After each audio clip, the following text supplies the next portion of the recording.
Hi, this is Dan Aykroyd. He's progressive.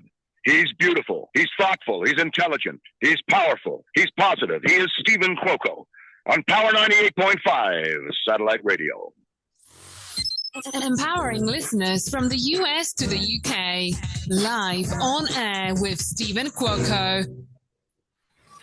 We don't play the social game. We are social. Power 98.5.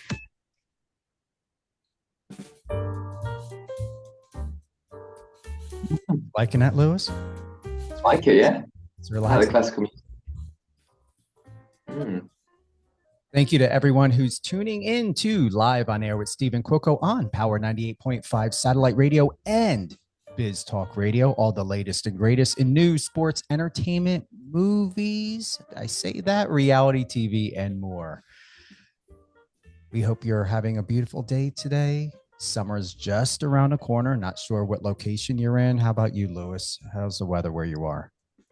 It's bad today. Very bad. Very rainy. It's been sunny recently, but today's not a good day today in the West Midlands of England. You dressed up for this opportunity. You look Gucci. You look like a superstar. Thank you. Appreciate that. Absolutely. We've got with us today actor. Soon you're going to be producing, aren't you? Eventually? Yes.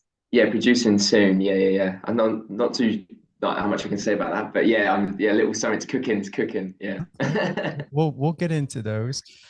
We've got with us today once again actor Lewis Santer. Since graduating from drama school 2 years ago. Yeah, 2 years ago. Yeah. Oh, not even 2 years yet. Almost 2 years ago. I almost read that as though you finished acting school at the age of 2. Thank God I stopped to read that, and it's like 2 years ago. I'm not good. You're doing well for only 2 years. You've been doing this way longer. You probably kept your family extremely entertained as a young kid. Yeah, that's how it all started.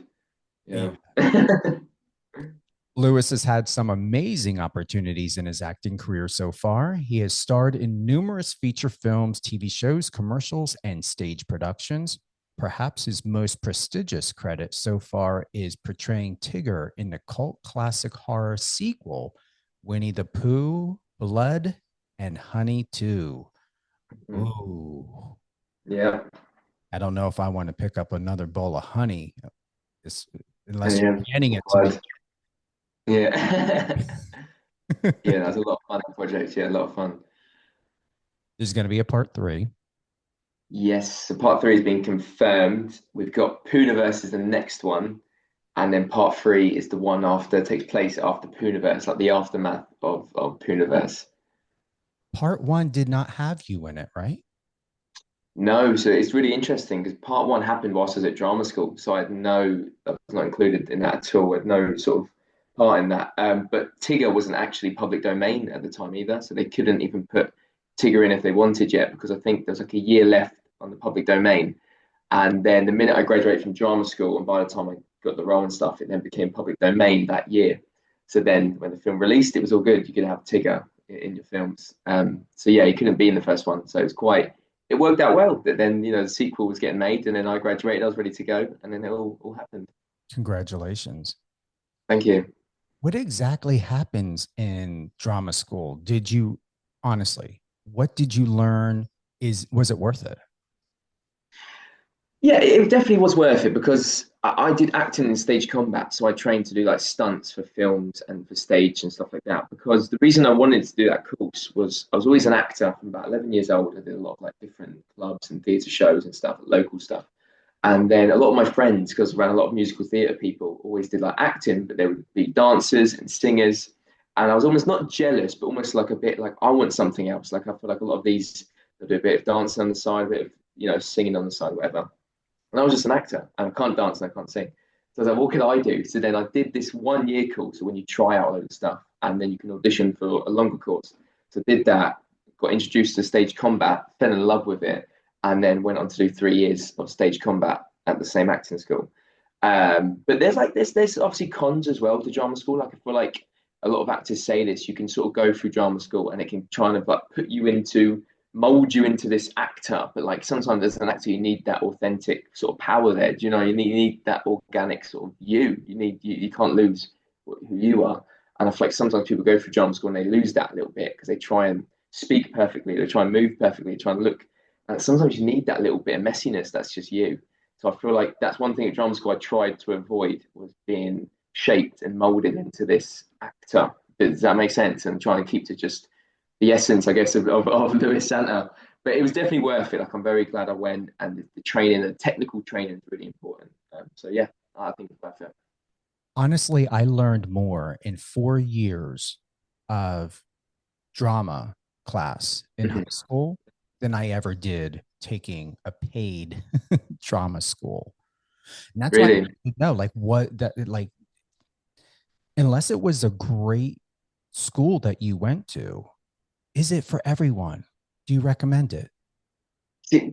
I think it depends on the person. I think a few years ago, I probably would have said, yes, go to drama school. But now being in the industry and meeting so many wonderful actors, and the amount of people that say they never went to drama school, they just sort of represented themselves, and then someone picked them up from somewhere, and now they're getting all these jobs and stuff. But and there's some people that have gone to drama school and they're technically perfect. Does that make sense? Like, they just know how to cater for a camera or something. So I think it depends on the person. I think if someone needs that technical training, I think then maybe it's worth it. But if they've already got the confidence and they've already got the talent there, then I think maybe give the industry a go. If you don't want to learn any other skills, like I wanted to learn combat because I thought it helped me, and it has helped me, and I'm grateful I did that.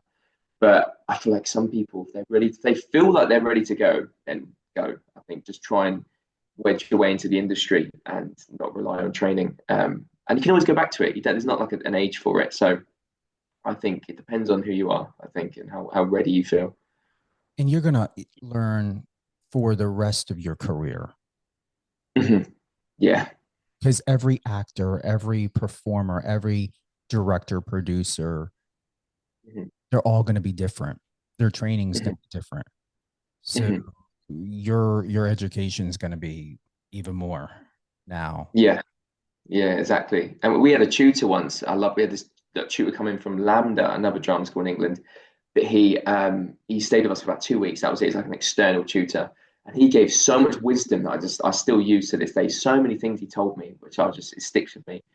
And one of the things he said was he's a strong believer that some actors learn more on one day on set than the whole 3 years of drama school, because a day on set just completely, with drama school you have all this time to like develop the character on set, and there's a safe space, and you can mess up and blah, blah, blah. And you can obviously somewhat do that in the industry, but when you're in the industry, there's a lot more factors. There's money, there's time, there's like pressure from so many different departments, and you need to perform under that pressure. I feel like drama school sometimes doesn't apply that pressure to performers. So sometimes you learn more just from like a day on set, a stressful day on set, will teach you what you need to know, more than maybe 4 years of training, which is interesting. Did you have that in high school? Did you take acting class in high school at all?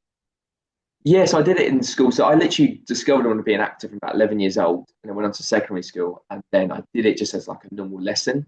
And none of my friends wanted to be actors. I was like the actor one of the group, I guess. All my friends were like footballers, and that's very sporty. And I was more of a performer. And I was going to stay on at my school because I did like the sixth form, like an extra 2 years of just doing drama there. And I went on to actually do a performing arts college instead, which I'm proud I did that because that taught me a lot as well. But yeah, I did it at school, and I did like summer courses whilst I was at school. So when we had time off, I'd go to like Sylvia Young Theatre School in London. I did that a couple of years in a row. So even when I was not in school, I was always trying to get into clubs and little summer things just to train more and just get. And I just did it for the fun back then as well. I didn't even think of it as a career. Like when you're that age, 13, 14, you just think, I just enjoy doing this thing. I want to do as much as I can. So yeah. Some of your most notable works are Mad Hatter in Fairest of Them All. Have not watched it yet. Sounds interesting. Yeah. You enjoy it. Yeah, it's a crazy film. Crazy, yeah, absolutely. It's a crazy experience. It was quite a short shoot, so it was like very mental. And yeah, it was good to play a character like Mad Hatter because people ask me a lot, like, what's your dream role? And my dream role is the Joker. Like, I'd love to play the Joker. And to me, the way I played Mad Hatter was almost not completely how I play the Joker, but very similar. So for me, it felt like a little gift to the world, I guess, for whoever watches it, and like a little indicator of this is how I might play the Joker. So that's why, and the look as well had the very like the Joker smile and all that. So I just loved the nature of the character, and it's a lot of fun to just sort of let loose with him. I would strongly advise that whoever you speak to keep planting that seed. Yeah. I appreciate what Joaquin Phoenix did for the film. Wasn't too happy the way the second part went.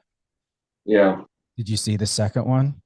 Yeah, I've seen the second one. Yeah. So we need you to reprise this. Yeah, save it, save the character. Yeah, it's interesting because it's such a cool character because so many people do so many different things with it, like what Heath Ledger did and Jared Leto and Joaquin Phoenix, all these different, and that's why it's so interesting because I've got my own little ideas in my head of how I'd play it, like what would I give to this character, and that's why I'm so interested in having a chance to show the world that this is my take on it. You and I spoke about social media, where we are at. Would you consider doing something for social media? Remember, I told you Instagram is the IMDb, new IMDb. Yeah. Would you want to do something like that so that when someone sees your page and goes to your Instagram or your TikTok or all the above, Lewis, they'll be like, yes. Because you don't ask people what to think. I learned in PR media, you tell them what to think and how to think. So in order to have that moment of, wow, we're going to trust Lewis Santer as Joker, the same as though you can pull off a Machine Gun Kelly biopic. Yeah. Would you consider doing that? Yeah, I would. I mean, I've had this idea for a while now. Like I actually spoke to a director a little while ago on Instagram about it. And he's done like similar sort of short films and stuff like that. It's that kind of vibe of like a lot of horror sort of short films. And I've spoken to a few other directors as well about the possibility of like getting a short film done or something done of me as the Joker, something that wouldn't be too long of a project, and just something just to give just a few days of filming, a little things to show the world, and like put it on Instagram and pin it to your profile, and just like a showreel scene, and just say this is how I play this character.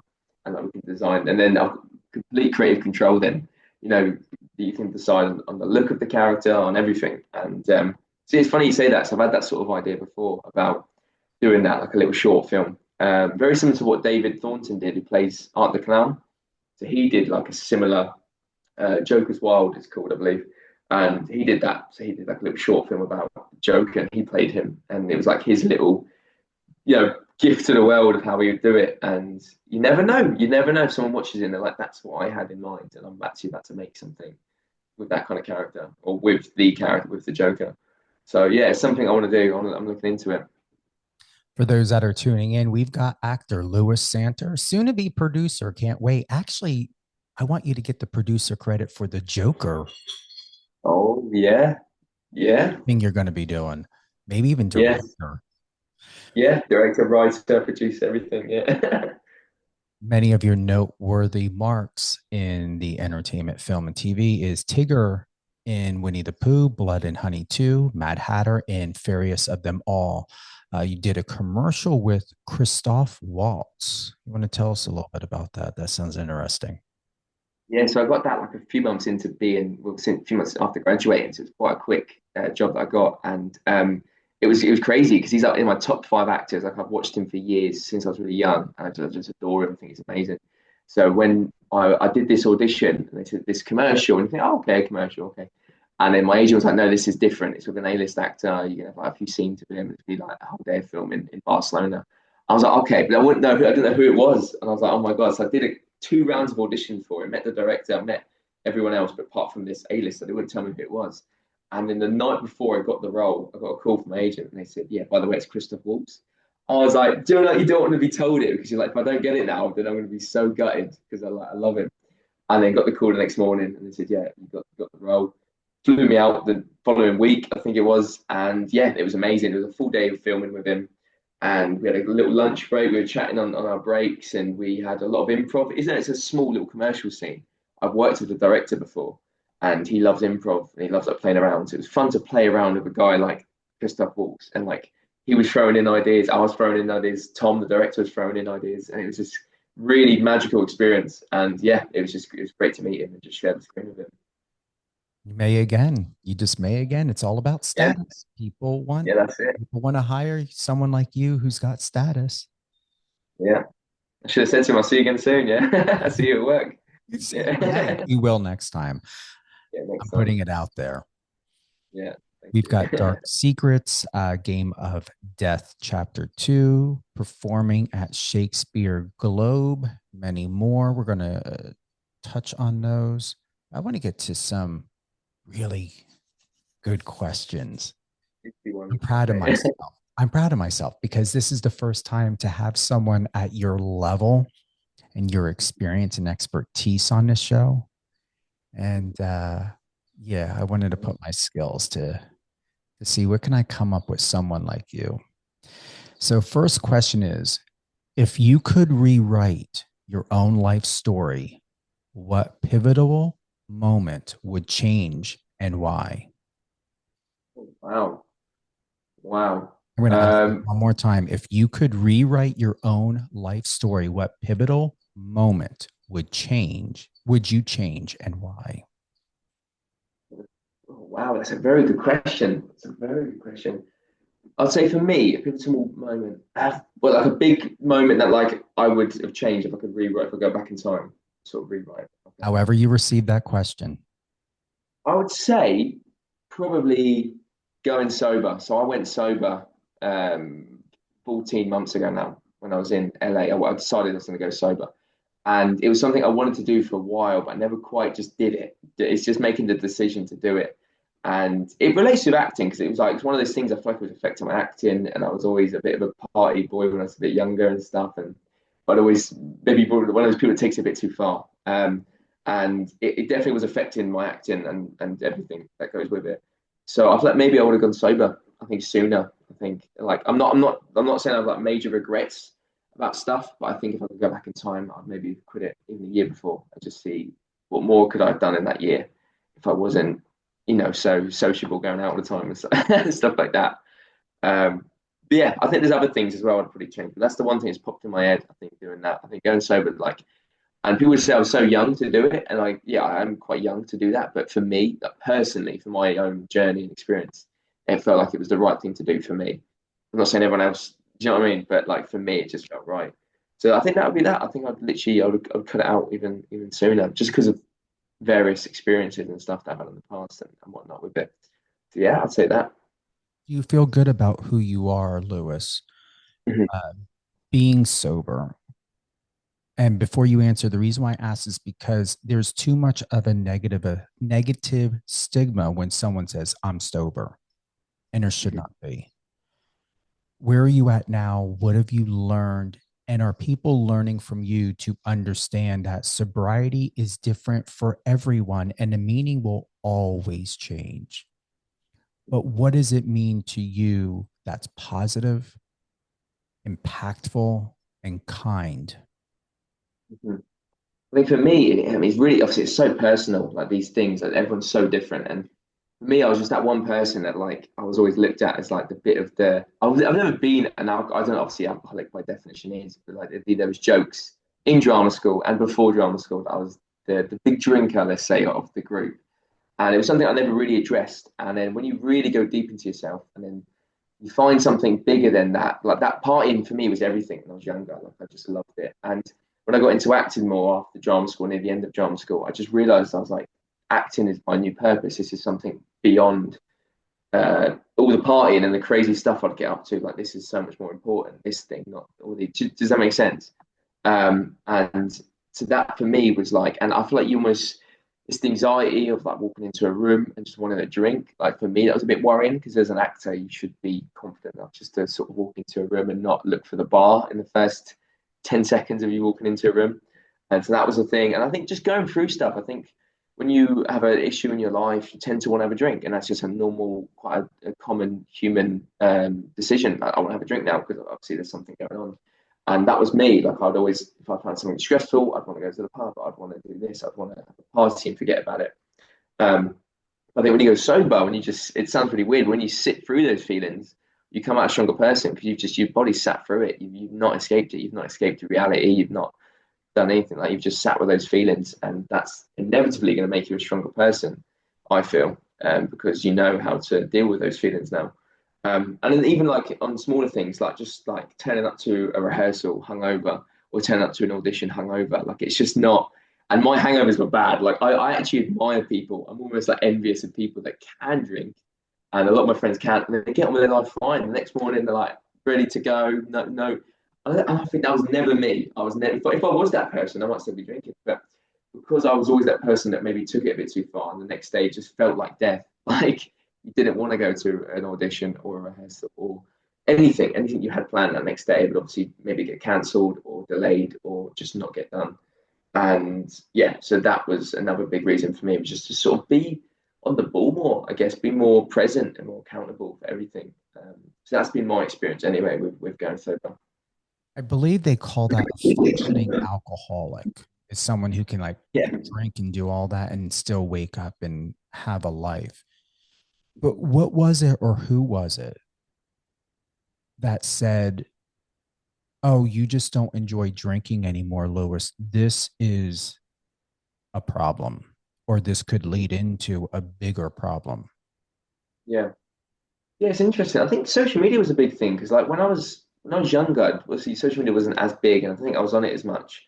And then when I got more on it on drama school, I think I realized how important this thing was, and it was becoming huge. And now it is obviously, like you said, bigger than IMDb and bigger than all these massive platforms for acting, especially. Um, and you see it, and you see people online going sober, and you see it, and you think it's a thing. Like, it's almost like I didn't know that was a thing that could happen. Like, I just grew up with it in my teenage years, and that's just what people do. They go out, they drink every weekend. That's how we live. That's what you do when you turn 18. You do this, you do that, and then you get open up to the world a bit more on social media. And there's like people living in they're living alternative lifestyles. They're not drinking, and to me that blew my mind, and it sat with me for years.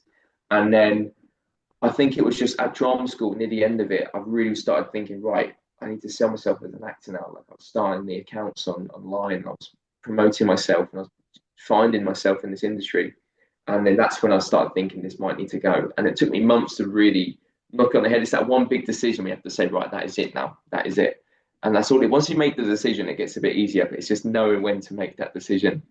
And it was me in Los Angeles. I was just before I went to LA. I had a few big parties. Went to LA, still recovering from those parties. And I've drunk a bit there, not too much. And then by the end of it, I just didn't feel my best. I just didn't feel, my best self, 100%. And that was it. I just said, I think I did say to myself, I'll give it a good month or two and see how I feel. And then it gets addictive. It really gets addictive. You get a month gone, 2 months gone. You realize you've done quite a lot in those past 2 months. You feel better in yourself. You feel more confident in a room. And then once 6 months go by, I think it's pretty, not smooth sailing completely, but it gets a lot smoother. And then it just becomes like, now I don't even really think about it. Like, I walk into a bar and I've got no problem with just getting a lime and soda or a Diet Coke or something, and then that's it. I don't even think about it anymore. But the first couple of months it's difficult because you are thinking about it a lot. And it is that people say it's the gift that keeps on giving, and I do think it is that. I do think the more you live without it, the better you become, and you can deal with just your own personal problems even better. Have you, I wouldn't say lost. What would be how do I want to ask this? Have you found the people that were in your life? Did you come to find, once you stopped drinking, who they really are? And did they fall away from the wayside and you were at peace about that? Yeah, there's definitely friends that, like, you realize they were like your drinking friends, and it was like, there's still friends I've got now to this day that's super close to me, and that's because I just love them as a person. But like, there's some people you think, oh, every time I was meeting them, I was just getting drunk. And then the minute you're not drinking, you might go out with that same person and realize actually that's all it was. It was just the alcohol that made this whole interaction fun. And then once you eliminate that, you're like, oh, actually, I'm not really enjoying this anymore. And I think obviously, I still go out. Like, I go clubbing sometimes if it's like in the right moment, if I'm somewhere, or still go to pubs and bars. I'm a social person. I like being out and socializing. But yeah, there's definitely people that drop off. And I think not even like by decision. Like, I never said, right, that person's gone. I think just organically, just these people just drop off, and it's nothing to do with you or them. It's just life paths. I think when you've got people going down this path, some going down that path, you're naturally going to sort of, I think, just go separate. And yeah, I don't think I made the decision to be like, right, that one's gone, that one's gone. I think it was just more, yeah, organically. You look back and you think, I haven't seen that person in months, and I haven't really thought about them, to be honest. Maybe they're not thinking about me, and that's okay because that's life. It was, you traveled. Yeah, You were on a road, a plane, a train somehow, and your journey ended. yeah, that's it. What's a fear you've conquered that completely transformed your perspective on acting and life? Ooh, it's a very good question. Oh my God. There's two. So my first one is when I was 11 years old. It's when I actually decided I wanted to be an actor. So my first 10 years of my life, I had awful stage fright. And my mum and dad remind me of this quite a lot. Like I would like the nativity shows, the Christmas shows that you have to do like every year. I hated it. Like I would cry on stage the whole time. I just couldn't stand being on stage. If I had to be in a play, I'd be the character at the back. I'd want to be the tree or the rock. And then, do you know what I mean? There's no lines, just stand there. But I don't know what happened to me. I think when I was 11, I can't even tell you that the moment in my head that it was, but I just one day went for a bigger role. We had like an audition for a local little production. I just went for a bigger role, and it was like a Cinderella Rockefeller play. I remember it. It was like the third or fourth main character. I just went for it, load of lines, learnt them all, and did it. And then I think it was like pushing past that barrier of fear. And once I did it, something clicked in me, and it was like a drug. It was like, oh my God, I've really enjoyed this experience, and that's what started me on this journey of acting. It was like sometimes you don't realize how much you love something until you push past that fear. I think, like with anything really. And then another moment was I don't know when exactly this would have been, probably in my time at drama school. But like I struggled with the pressure of acting sometimes and all these different things and getting too serious about it, I guess. And obviously you need to take it somewhat serious, obviously, like learning lines and being prepared. There's also got to be an element of like relaxation in acting. And that's something I didn't really discover until I was like maybe a year or two into drama school. And it was like, I call it the fuck it method. I actually bought this book called Fuck It. And it's all about like, you know, not saying fuck it to life, just sitting on the sofa and calling it a day, but like just not caring too much because you end up burning out. And it's like I would do my prep, I'd know my lines, I would be there on time, I would do all these things, I'd be there, I know the character. But once you get in the rehearsal room or on the stage or in front of the camera, don't be stressed anymore. Get out of your head and say fuck it and have this relax, and then you perform better. Like you just perform better because you're so relaxed and open to anything. And so they were like my two moments, I think. One of them was actually decided I want to do this. And then the other one was thinking, this is getting too much. How can I deal with this mentally? And that's when the fuck it method came into play. Like that. Yeah. Like that a lot. Yeah. What's a belief you once held about success that turned out to be completely wrong? That's a great question. I think a belief about success is, and it's quite a common thing, this, but I really have discovered this in like the last year or so. And I feel like it's that belief that that thing is going to make you happy. And like, if you get that thing, you're then going to be happy. And then you're going to feel enough and feel whole. And when I first started as an actor, you get all these roles thrown at you. You think, I want that one, I want that one. Some of them you would land and you think, oh my God, I'm so happy I've got it. And then you do the role and then you're back to square one. You're back to feeling like not enough again because you want the next thing. Because then that other role's come into play. That one's forgotten about now, or that experience is forgotten about, or that thing. You're onto that, and it's almost success isn't going to call like success is great, but you are just trying to find a feeling. I think when you want to win at something, you're trying to find that feeling of being enough and loving yourself and being accepted. So I think success lies to you in terms of like you think that amount of money is going to make you happy. But no, it's not really. You need to find the happiness in yourself first. That's something that I've learned. And you just got to be, because there's going to be like obstacles on the way, and if you're putting all of your self-worth on material things or on experiences or titles or whatever it is in your life, whatever you're pursuing, then you're never going to be truly happy because you'll be just constantly chasing this thing. So that's one thing I've learned. It's like to find the happiness in yourself first, and like it's inner work, and then that normally makes everything better anyway, and everything comes to you anyway normally. And those things are obviously great. Like chase goals is obviously very important, but don't have your happiness dependent on that goal. Is what I'm trying to say.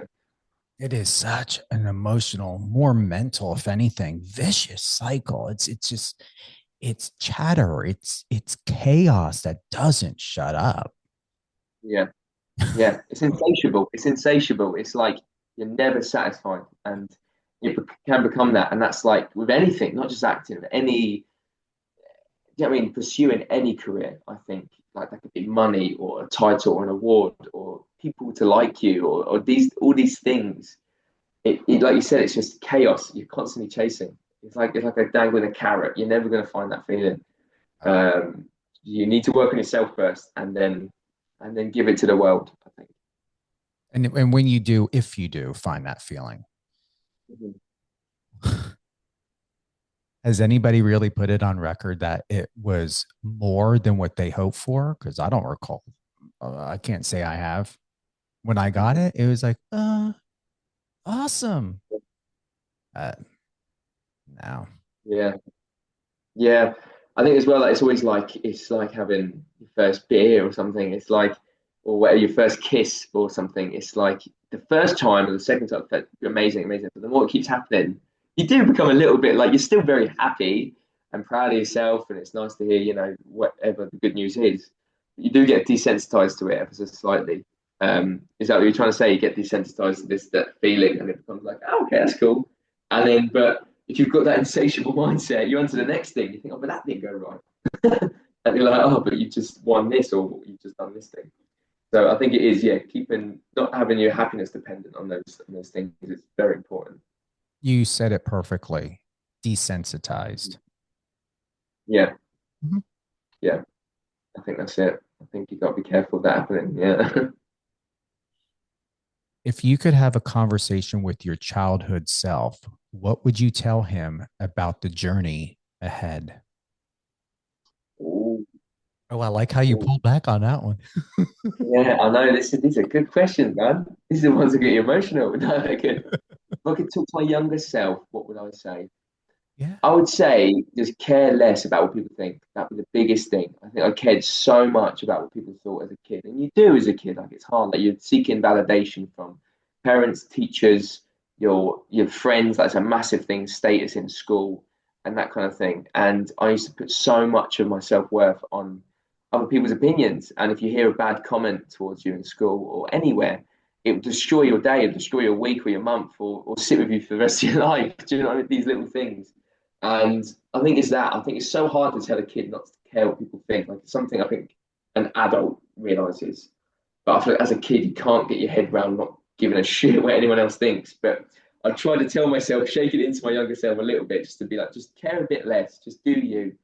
Focus on you a bit more and don't put everything on other people's approval or if you did this right. Because school as well, you're getting graded. So all your subjects are getting graded. There's girls that you might like that like the other guy or whatever. There might be friendship groups you can't be a part of because they're the popular group and they're this and they're whatever. And then it makes you feeling empty, I guess, in the end. So yeah. And like same with acting, when I pushed past that fear at 11 years old, that was like the start of my life, really. Like it started my career anyway, I guess, in a way, my life journey. And that was just all to do with pushing past fear. And that's what I tell myself. I think as quick as you can, stop caring what other people think. Yeah. Perfect answer. Thank you. What's the most unexpected way acting has shaped your personal relationships? Oh, wow. Oh, back to my personal relationships. Oof, that's a very good question. I think personally, I think it's like the balance, the work-life balance. I think that's something that people struggle with sometimes when you can get obsessed with a career path, whatever it is. And like we said earlier, when you lose some of these buddies, but that was more due to like partying and stuff. But this sometimes you forget that you need to have that balance, otherwise you will lose connection with people. And like that's something I try and make sure I try not to do now is lose connection with friends and family and other people. It's like I'm still very close to like my close family, and I've still got a couple of friends that I talk to like every day, and I love those guys. But there's other people that are not as close to me, and I feel like sometimes you can't just put your whole life, I guess, on the pursuit of your goals. Even though that's very important, and I'm very passionate about my acting and stuff like that. But I think yeah, you need to that balance needs to be a bit more in play. Like you don't. If you take a day off just to see someone you haven't seen in a while or have a good conversation, you're not going to fall behind Like you've got loads of time. You can take a day off. You can take, or take a couple of days, or take a week off. You are allowed to do that. Go and see some friends you haven't seen in like a year, or some family you haven't seen, or ask them, how are you? Like, how are you? I've not really asked you that in a while. So I think that's important. I think just that finding that balance, I think, a little bit. And some people say, oh, you shouldn't have a work-life balance, which needs to be all in. But I think you'll burn out. If you're all in, you'll burn out, and you'll look back and think, there's no one around me anymore. Can be pretty lonely, I think, if you're just 100% all in on your goals all the time. So I think, yeah, that's my thing. I'm trying to work on that to this day, still trying to keep that balance. And when you come back, doesn't it feel even better than the last time you stepped back into it? Yeah, definitely. Like there's friends from like drama school that like I've seen. Like one of my best friends, like we didn't see each other for a while, quite a few months. And me and him like hooked up a few months ago, and ever since then we've stayed in touch. Like we talk all the time now, and it's so nice. It's like a reset. It really feels like a reset, and like just have. It's nice to have a day. If there's a lot on your mind, it's nice to have a day where you just sit and have a coffee and just laugh with someone and just completely forget about the world for a bit. And yeah, like you said, it's really just like a nice reset, I think. If you had to express your career where you felt completely lost, and how did you find your way back? Oh, let me rephrase. I'm going to rephrase because I think I got my questions. If you had to express your entire philosophy on life in one sentence, what would it be? Entire philosophy on life. Wow. In one sentence. Yep. If you had to express your entire philosophy on life in one sentence, what would it be? If you got to do 2 sentences, do 2. It doesn't have to be, this isn't Jeopardy. That's a very good question. In one sentence or 2 sentences? You can do one. Really try to do one. Really? Okay. I'm ready for like I read all these, like I'm reading Stoicism right now, and I read all these books. I'm always reading different like philosophical books, because I always like seeing different opinions on life. But for my own, it's hard to just nail down your own one. Remember, you're an actor. Yeah. This was improv. What would it be in one sentence? What would your answer be? I would say, remember to give lots of fucks, but also give no fucks at the same time. And I saw a quote about this, about an artist, and it's perfect because it makes no sense, but that is life.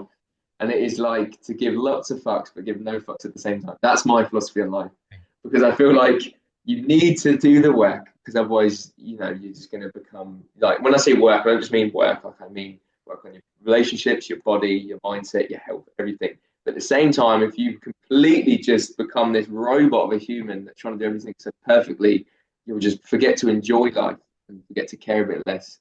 So I think that's my philosophy on life, is remember to give lots of fucks, but give no fucks at the same time. Perfect. Which, yeah, and also it sums up how crazy life is and how life doesn't make sense anyway. So there we go. Yeah. I like how you're celebrating inside of yourself that you got the one sentence. I know. I'm going to write that down. I'm going to get that tattooed on me somewhere. All right. I love myself for that.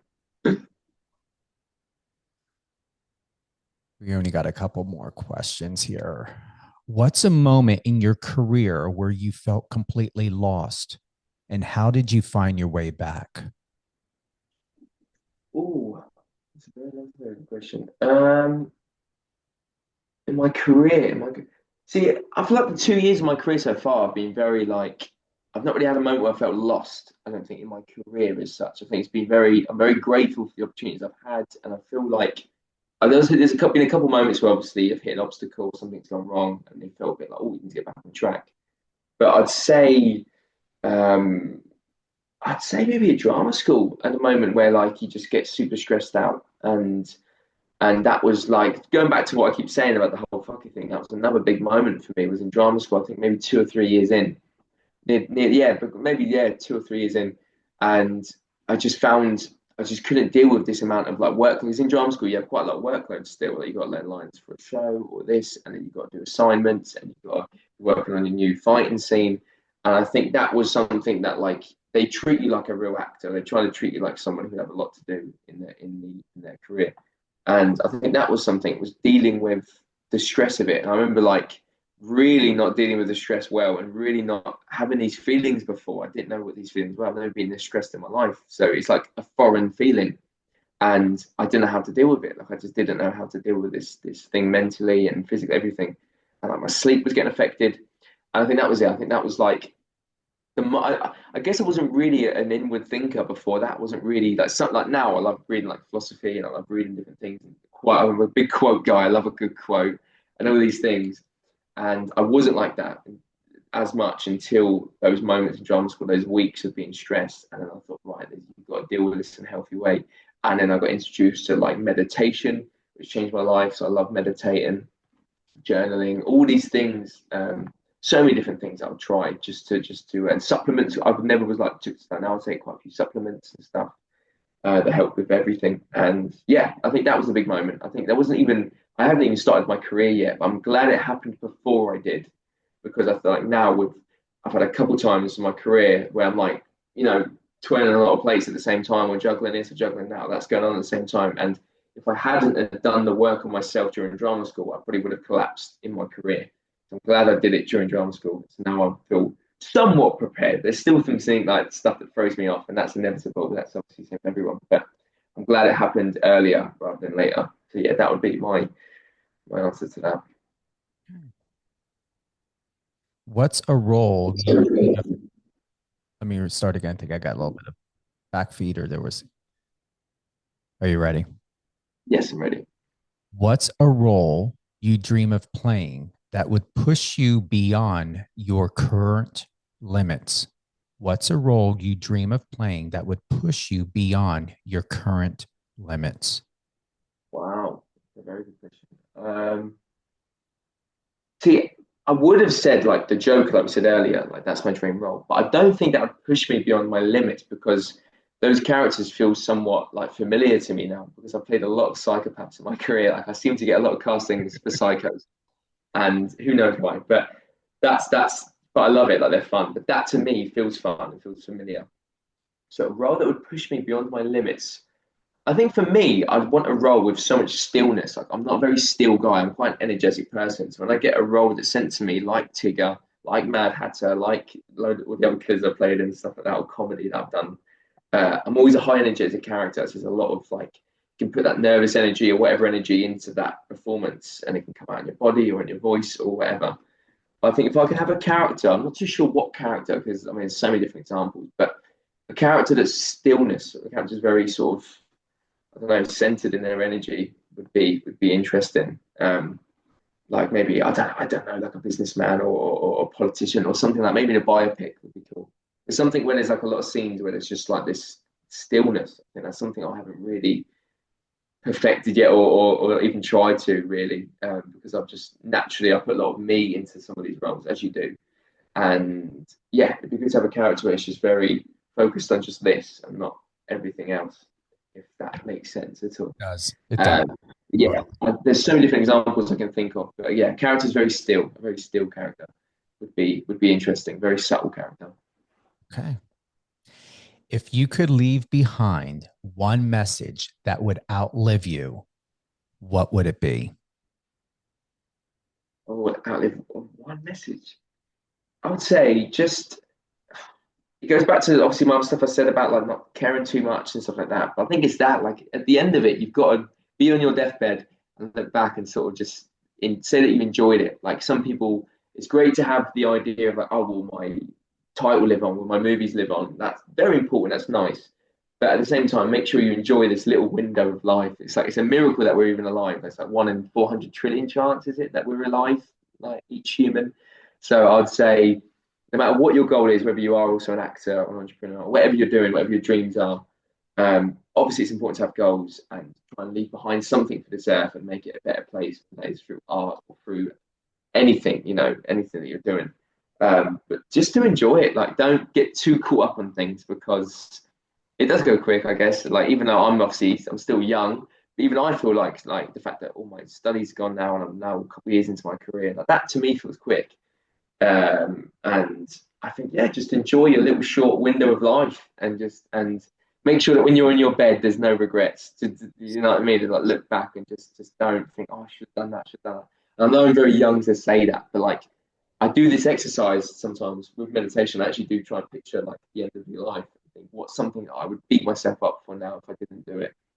And I think if someone can do that as much as they can, then try, because it's very important to just remind yourself that if you're turning down an opportunity right now, or if there's something you're shying away from, but you know in 10, 20, 30 years or at the end of your life you regret it, then don't let that happen. Like, attack it, whatever it is. That's my very long message that I would say I'd leave behind. Is, yeah, remember to enjoy it all. And ask yourself, because I give this as a reminder to me as well. Am I growing in the current position that I am in or not? And however my answer may be, if I were to take this opportunity, if I were to step in this role, if I were to meet this person, will it advance me from where I currently am? And that's like, I like that. If where you are now, there's no growth, or there is growth, but it's not at the level or goal or expectation to where, if you're looking to get somewhere in 5 years, is where you're currently at.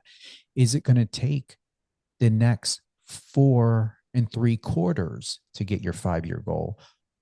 Or can you make a decision, or is there an opportunity, or just create an opportunity that's going to get you 6 months, a year and a half ahead of that 5-year goal, which means then you got 4+ years of your life back from your own expectation. You see where I'm going with this? Yeah. No, that's a good way of thinking about stuff. Yeah. I think sometimes people can jump into stuff too quick or turn down something and not realize where that could lead, and whether it is within 5 years or in 6 months. And I've like, there's stuff that I've not gone for, and there's even stuff that I've turned down, where it's like, to this day, I'm like, oh, I should have done that.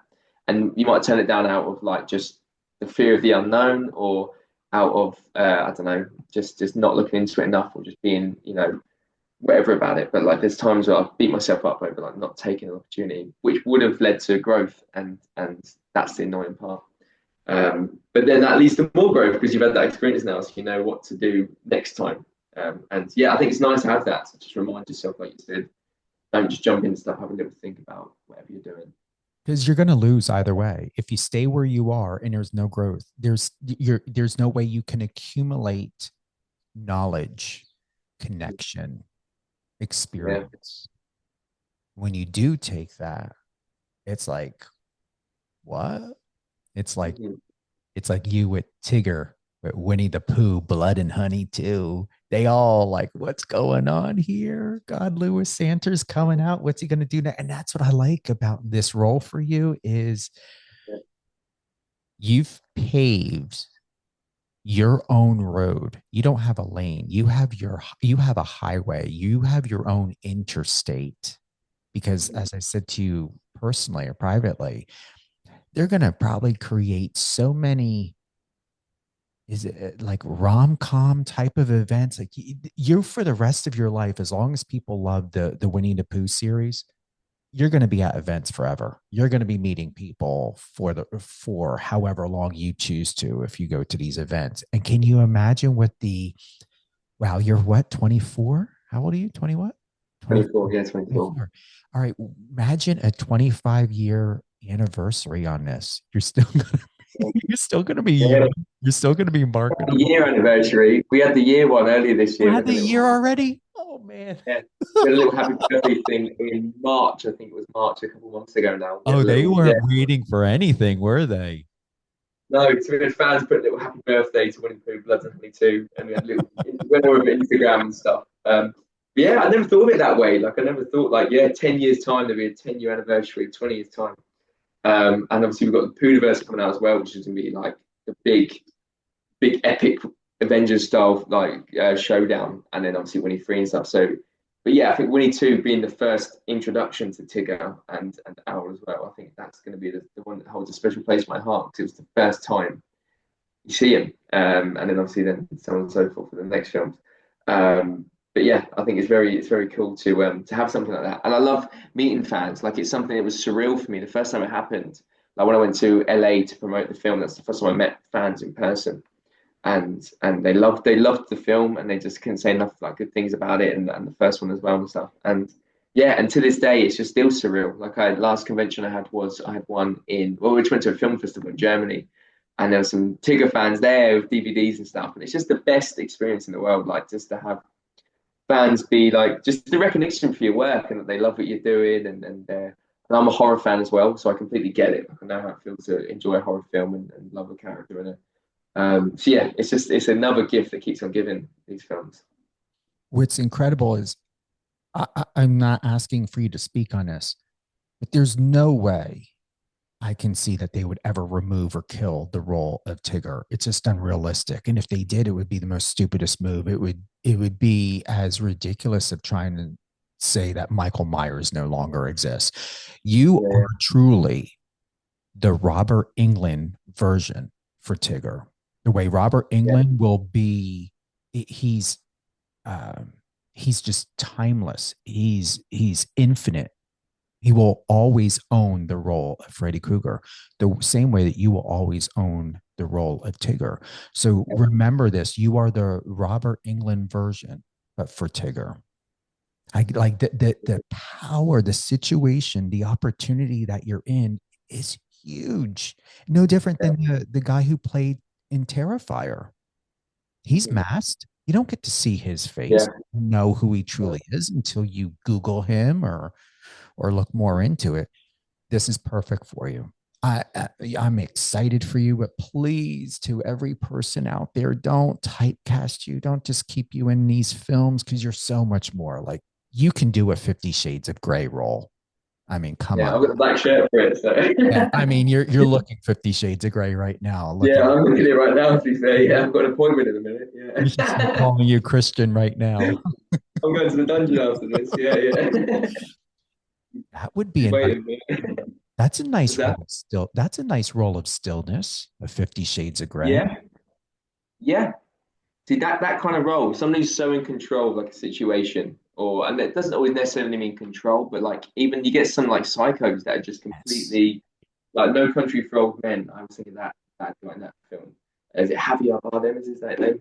And he's so still as a psycho, but he's just so like just barely moves, emotionless and deadpan, but it just works. And like 50 Shades of Grey, the fact that he's so arrogant and so in control of this relationship, that's why he's so. Not to interject, but there's a vulnerability that's right there. 50 Shades of Grey, right there. Christian Grey, that's the role of your stillness. It just came to me. Boom. That's it. But that's what I mean. I'd love a role like that to just explore just more of this and less of like being this big character. As much as I love the big characters, it's just always good to challenge yourself. And I just know that would be a challenge for me, because I'm just naturally a very fast-paced, energetic person, and to control that, keep that under control, and probably have to have less coffee on that set, but just to control that would be a nice experience for me. It pushed me as a performer. So I'd be grateful for an opportunity like that. So we have now directors, producers, all your friends. I want to see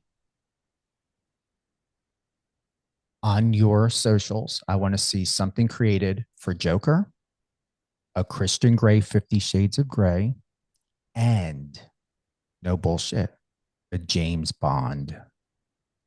Bond, okay. Oh, okay. That's a very big compliment. I appreciate that. Okay, James Bond. Yeah, you never know. Maybe in a few years to come, you never know. I can put the posh voice on a little bit more. Definitely do that. That's a big compliment, that. And if it's not Bond, I'd love a Bond villain. I think that'd be interesting. Oh, no. That would be cliche. It would be too easy. Oh, okay. The stillness is in the opposite of what you're known for. There's three things in media we look for: TMZ content. I don't, but most people are into the sensationalism of TMZ content. A villain, which you can too easily do, or a comeback hero story. So that stillness is in that is that hero that's in you, Lewis. I'm telling you right now. Yeah. And it wouldn't even be the comeback; it would be the start of something. It'd be like this, getting seen in these all these roles that are somewhat similar, and then all of a sudden bringing this to the world. And yeah, that would be very exciting. So yeah, I'll keep open to any opportunity, whether that is a 50 Shades of Grey style film, a James Bond role, Bond. James Bond, anything like that. That's more, yeah, just that stillness, the centered energy. That's what I want to explore. Really want to explore that. So yeah, it's gonna happen. It's gonna happen. Any upcoming projects at all? I mean, the ones I can talk about is it's always obviously annoying because you can't say too much. But yeah, Pooniverse is the big thing I can talk about. So that's coming at Winnie 3. There's a couple more projects with those guys I can't talk about, but like there's a couple more bits that are very exciting. And then it's really annoying I can't say it. But there's a series I wrapped on the end of last year, and that's coming out I think end of this year or start of next. But I can't. Once again, I can't say what it is, but I'll be whacking it on my Instagram as soon as I can. I've seen some of the stills and stuff. It looks really cool. So I'll be announcing that to people as soon as I can. But at the moment, I can't. That was a really exciting experience. And yes, and then obviously, like we're producing, so I'm getting into that world a little bit more. We've got Dark Secrets Chapter 3 coming out. We start filming that next year. So that's going to be very exciting. And that's going to be crazy, that one. It's going to be really crazy. And yeah, a couple of little bits coming up in June, little like filming projects, little fun little things. But the big stuff, yeah, like the series and that, I just can't. It's really annoying because you just can't say anything about it at all. I'll probably get in trouble. But yeah, but it's all exciting stuff. And as soon as I can tell you, obviously, you know, I'll message you, Stephen, and I'll let you know. Let you know what I'm up to. Yeah, yeah. And I would love to see you on Sex Education. I think it's on the Netflix. Oh, okay. You'd be perfect. Yeah. Because you can I can see that. senior. Definitely, yeah. You can be a senior in high school. Shoot. Yeah. I've done a couple younger roles. I played like a chav in a film about I was like a while ago now, about a year and a half ago. And that was fun, like a young chav. So I do get the young roles come in sometimes. I think when that's all gone, only a little bit, but when that's all gone and the hair is a bit more trimmed, yeah, I do pull off, a student. Yeah. Yeah, Connor Swindells, I believe, is older than you, and he pulled it off. Yes, yeah, good point. Yeah, I think about 28. I think he is. Yeah. There we go. No, I think I've got the young. He's got the sort of the young face for it, and I think I've got the same younger face. I can do older, but also can lean into the younger side of stuff. Anything else? Anything else you want to drop before we go? I think it's that. I think it's just working, just chipping away stuff. I think it's just keep your eyes on stuff that I can. When I can announce it, obviously I will. And then all the Tigger's coming back, which is very exciting. And then leaning into producing a bit more, which is very exciting. But once again, once I have more information, I'll blast it on Instagram and X and stuff like that. So yeah, just keep your eyes peeled. I'd say that's what I leave people with. You should be ready by next year to be here in the States. Yeah, I love that. Early next year. Either way, this isn't your breakout year. This is your year of cementing your status, who you are. And I truly feel in my heart, because we're only 6 months away to 2026. Yeah. You're going to blow up. If not already here, I would love to know what your fans are, who your fans are here, because I guarantee you've got them. You come here, you're going to be the Christian Grey UK version in the States when you get your It's really interesting, because obviously like Winnie 2 is quite big in the UK, so we had like a little premiere there and it was quite big, and like in terms of the reaction from the fans and stuff. And then when you get out to went out to Los Angeles to promote it, oh my god, the fans out there are crazy. Like we had like 3 nights in a row playing at the cinema on Universal Studios, and it was packed out every night, and just the reaction and screaming in the theater and the people staying behind after to have a conversation, like it was on another level to what we had in the UK. And that's when it hit me. And then a lot of my fans I've spoken to on Instagram and most of my interviews and stuff are from the States. So I was like, wow, these films are massive in the States. Yeah. And even to this day, like I'm going back to the States in October for a convention to meet for more Tigger fans and meeting them and stuff. And I love it. Like I absolutely love the States. And I've been there before. We promoted this film, but I think even when I went to Los Angeles, I just fell in love with it even more. And we had this obviously conversation when we spoke the other day, and I'd love to get out there and even for a part of my journey, live out there and see what opportunities arise from living there. So yeah, I'm definitely up for that, for getting out there. You're ready. You're ready. Ready, yeah. I'll go tomorrow. If someone said we got this, you want to come out? I go, yeah, I'll pack my bag and I'll be there. You're going to be so you will. Definitely ready. Yeah, I realize how huge the Winnie-the-Pooh series is here. I didn't even know about Terrifier until I spoke to the director. And then I did more research. I was like, wow, because I'm used to Texas Chainsaw Massacre, Friday the 13th, Nightmare on Elm Street, the 70s, 80s version. But this new style of horror, oh yeah. Your audience is huge. That's what they do so well as well, that they pay homage to all the old classics. So like Tigger, I based it off Freddy Krueger, so the voice is very Freddy Krueger-esque. And I've heard a few people apparently have told Robert Englund about this. I've had a few people message me now saying I saw Robert Englund and told him that he based a character off him, and apparently he loved it. I want to tell him in person if I see him. But I based the movement off Pennywise as well and stuff like that. And then Owl is based off Pinhead, and then Piglet is very Leatherface, Texas Chainsaw Massacre-esque. And then you got Pooh, which is like the Michael Myers, Jason Voorhees. So I think the fans that even used to love the classics can now enjoy this film because it's very similar. Like their characters are very similar to the icons that they love. So I think we're getting all different audiences, which is really interesting. But yeah, I didn't realize it to have that week in LA that really opened up my eyes to how big this franchise is. I knew it was big, but when I went out to LA, I was like, oh my god, people love this and they love what we're doing, and they can't wait for the next installment. Remember these words, it's going to get even bigger. It's going to get so out of control. They're going to have security in abundant amounts. Seriously. It's incredible how horror, especially here in the States, it's always been relevant. But there is a comeback now. There's a comeback that feels 80s, 90s different.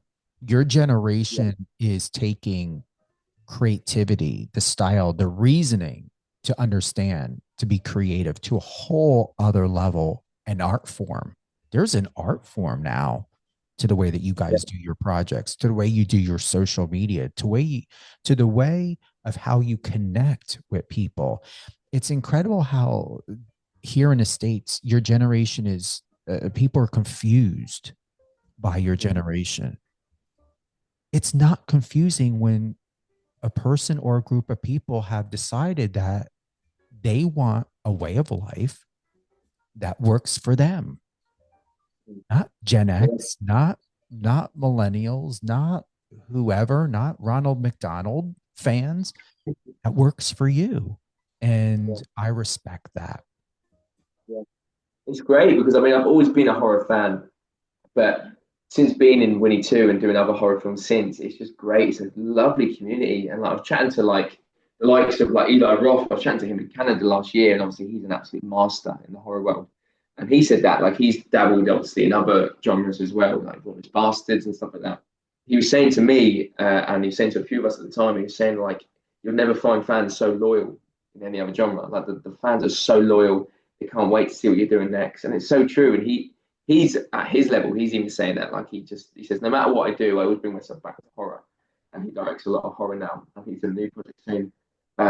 But yeah, it's so true because whenever you do anything else, any other little bits and bobs I've done, when I did a comedy series last year, I had fans that love Tigger messaging me about that, going, I'm going to give this a watch. I'm like, but it's not horror. But they're they just don't care. They're just so, because of what you've done with that character, and they're just so invested in you now as a performer.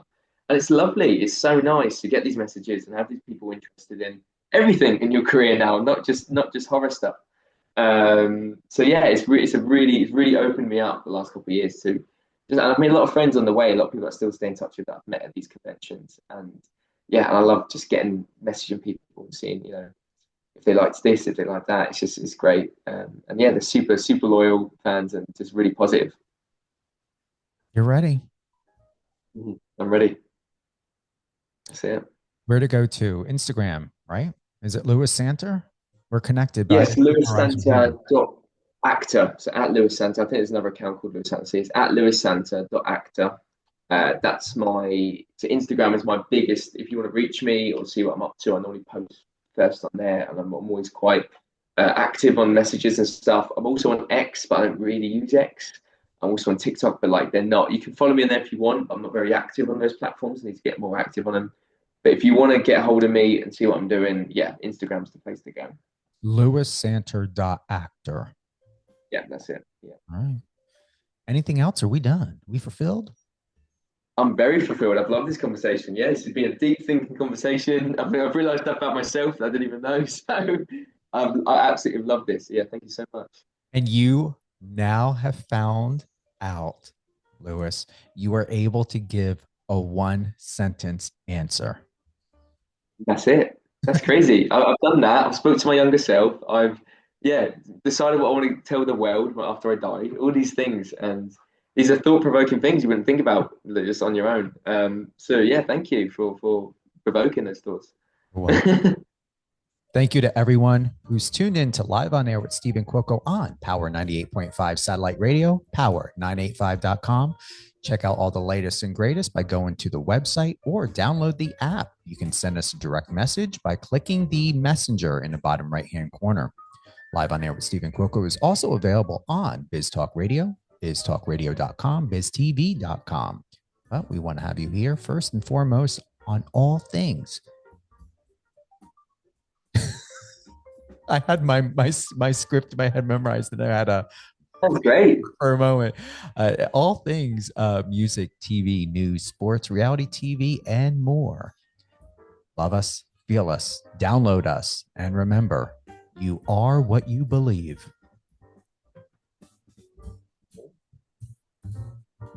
I like that. Like that? You are what we believe. Yeah. Are what you believe. That's a good quote. Oh, wicked.